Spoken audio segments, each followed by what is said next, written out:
इतिहास का क्या योगदान होता है? इतिहास से सीखी जाती है। अगर 2013 में वहां पे केवल एक ट्रेन के भीतर, रेलवे स्टेशन के भीतर दुर्घटना घटी थी, और वो क्यों घटी थी? प्लेटफॉर्म बदल दिया गया था। अगर उस 2013 के घटनाक्रम से सीख ली गई होती तो नई दिल्ली रेलवे स्टेशन पे जो भगदड़ की स्थिति मची वो नहीं मची। कमीशन बैठा, वो उसमें जांच आयोग बैठा है, जांच आने दीजिए उसको। मैं बिल्कुल ऑफकोर्स, और दूध का दूध पानी पानी होना चाहिए। और दूसरी चीज, हाँ। देखिए, मुख्यमंत्री योगी आदित्यनाथ ने जिस तरह से अबू आजम को लेकर बिल्कुल गर्म मिजाजी दिखाई उन्होंने, मैं कह रहा हूं कि मुख्यमंत्री योगी आदित्यनाथ उस समय कहां थे जब शिवाजी की प्रतिमा को बनाया गया महाराष्ट्र में, और वो प्रतिमा 1 साल का कार्यकाल, बड़े मुश्किल से 1 साल जो है प्रतिमा रह सकी वो। तो जब वो प्रतिमा टूटी तब तो योगी आदित्यनाथ जी कुछ नहीं बोल रहे थे। और सबसे महत्वपूर्ण चीज, औरंगजेब में बहुत मैं कह रहा था किसी ने तोड़ी या गिर गई? वो गिर गई सर। हाँ। वो ऑटोमेटिक गिर गई वो। हाँ। तो आप सोचिए कि कैसा मामला था। तो योगी आदित्यनाथ जी उस समय भी इसी प्रकार से क्रुद्ध प्रतिक्रिया देते। बड़ा दंडित, कोई ना कोई तो दंडित हुआ होगा। नहीं, बिल्कुल दंडित हुआ होगा, लेकिन उस समय योगी आदित्यनाथ, और ये दुर्भाग्यपूर्ण है, ये दुर्भाग्यपूर्ण है। प्रोटेक्ट करने के लिए बात नहीं है, वो दुर्भाग्यपूर्ण है। बिल्कुल कहना क्या चाहते हैं आप? तुरंत वेरी क्विक। चाह रहा हूँ कि औरंगजेब को लेके बहुत सारे चीजें हैं इतिहास में। मैं ऐसे नहीं, मैं आ रहा हूँ sir. Very quick, very quick. बस बहुत क्विक में मैं यही चीज कहूंगा कि इतिहास में बहुत सारी चीजें अच्छी हैं, खराब भी होती हैं। औरंगजेब की बहुत सारी कमियां भी हैं, लेकिन औरंगजेब के शासन की कुछ अच्छाइयां भी हैं। अगर मुगल काल में आप देखेंगे, मुगल काल को अगर आप देखते हैं तो उसमें सबसे ज्यादा हिंदुओं का प्रतिनिधित्व अगर किसी में था तो औरंगजेब के शासन में था। लेकिन आज के केंद्रीय मंत्रिमंडल में एक भी मुस्लिम उसमें मंत्रिमंडल में शामिल नहीं है।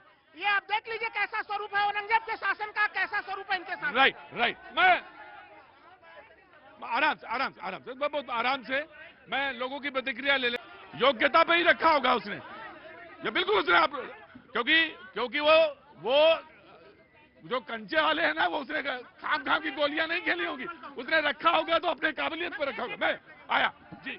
हिंदू जो रहे होंगे ना, हाँ, वो इन्हीं के जैसे रहे होंगे, क्योंकि इन्होंने उस समय जन्म लिया होता ना तो अपने आप को कोस से पैदा होने से धरती पे आने के लिए। ये हिंदू इन्हीं के जैसे रहे होंगे पर बोले, जो उस समय पर बोल रहे हैं ना। नहीं, कोई बात नहीं। वो आप देखिए, वो भी हिस्ट्री के स्टूडेंट नहीं भाई, ऐसे नहीं, हिस्ट्री के स्टूडेंट हैं, उन्होंने भी हिस्ट्री पढ़ी है।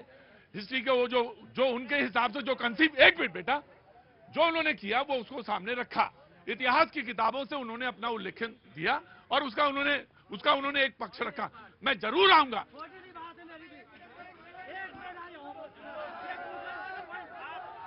आ रहा हूं, चुपचाप पहले खड़ा रहो, पहले नो, ऐसा नहीं। हेलो, देखो, चुपचाप खड़े रहो। अगर तुम्हें खड़े हो, एक मिनट, चुपचाप जी। तुम्हारा नंबर इसके बाद आएगा। और अगर खड़े नहीं होने आता, क्या काम करते हो? मैं सफाई कर्मचारी हूँ। सफाई कर्मचारी हूँ ना? हाँ। तो कोने से साफ करते हो, बीच तक जाते हो ना, तो वैसे ही साफ करो जी। सर, मैं ये कहना चाहता हूँ कि जो इतिहास की बात की जाती है, आप भविष्य की बात करते हो, इतिहास की बात करते हो, वर्तमान को नहीं देखते हो। ठीक है, हकीकत तो ये है, इतिहास के स्टूडेंट आप तो रहो, बहुत लोग हैं, हमने भी कुछ इतिहास पढ़ा, हालांकि मैं भूगोल का विद्यार्थी हूँ, लेकिन मैं वर्तमान इतिहास पूरा तो समझा ही नहीं जा सकता बगैर भूगोल को जाने हुए। हाँ। मैं भूगोल का विद्यार्थी हूँ, मैं वर्तमान को देखता हूँ। हाँ। लोग यहाँ इतने खड़े हैं, किसी की भावना में आकर किसी की बातों को समर्थन करके बोल जाते हैं। वास्तव में होना क्या चाहिए, करना क्या चाहिए, उसको सीख लेकर वो नहीं करते और नहीं बोलते। या आज देश की राजनीति का ये हाल है, ये गुमराहपन के कारण कि देश की राजनीति गुमराह हो गई है। सही मुद्दा क्या है, विषय क्या है, काम क्या होना चाहिए, लोगों के हाथ में क्या होना चाहिए, लोग करने क्या चाहिए, वो किसी को नहीं पता है। क्या नाम है भैया आपका? अभय कुमार यादव।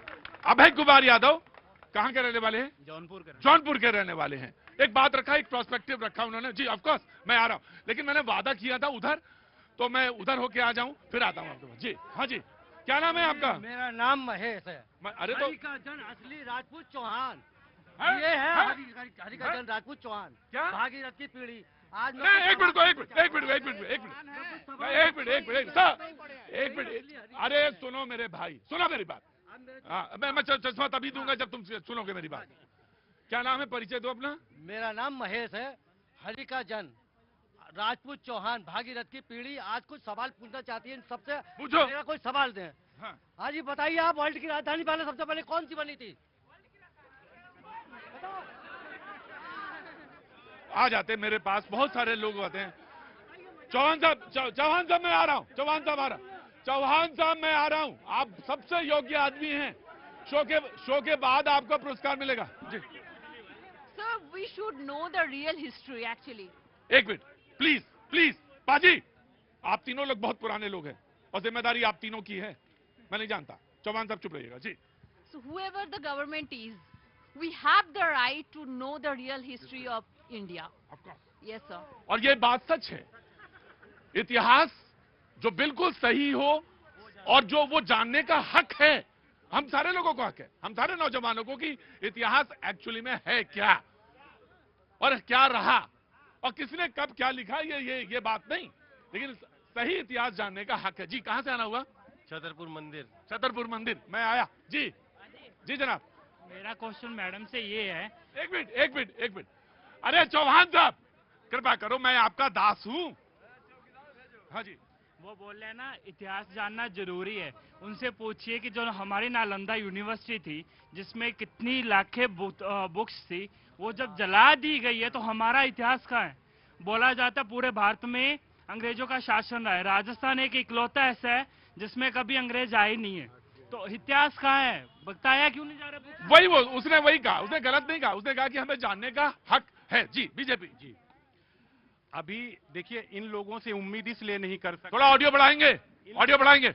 इन लोगों से उम्मीद इसलिए नहीं कर सकते कि ये लोग आज भी औरंगजेब का ही सपोर्ट करते, जिन्होंने हिंदू मंदिरों को गिराने के लिए शाही फरमान 1669 में जारी किया, जिन्होंने जाजिया कर लगाया, और जिस व्यक्ति ने जाजिया कर लगाया उसका ये लोग सपोर्ट करते हैं, कार सेवकों पर गोली चलाती। इनसे कैसे उम्मीद आप कर सकते हैं कि कुंभ के लिए ये लोग क्या कहते हैं नाद बिठाएंगे? नहीं करेंगे। और ये साहब कह रहे थे कौन गया कौन नहीं गया। आदरणीय राहुल गांधी जी 2014 में चिर युवा बनते हैं, 2019 में दत्तात्रेय ब्राह्मण बनते हैं, कोर्ट के ऊपर जनेऊ डालते हैं, 2024 का चुनाव आता सद्दाम हुसैन जैसे दाढ़ी लगा के मार्क्सवादी बन जाते हैं, और मल्लिकार्जुन खड़गे जी कहेंगे साहब कुंभ में मत जाइए, क्योंकि कुंभ में जाने से आपको क्या मिल जाएगा? रोजगार मिलेगा कि नहीं मिलेगा? आप ये जानिए कि 60 करोड़ लोग जहां जाते हैं 3 लाख करोड़ की इकोनॉमी बूम करती नहीं बूम करती है। वहां फूल बेचने वाले, माला बेचने वाले, नौका चलाने वाले, घर चलाने वाले लोगों से पूछे, होटल चलाने वाले। अरे वो नौका चलाने वाले वो पिंटू मलार को पूछिए, पिंटू को, वो 130 लोग हैं वो। और हाँ जी जी, योगी जी ने बताया ना कि एक नाव चलाने वाला है, उसे 30 करोड़ कमाए, इसमें 140। जी 30 करोड़ रुपए कमाए, 23 लाख रुपए रोज चलाए जी।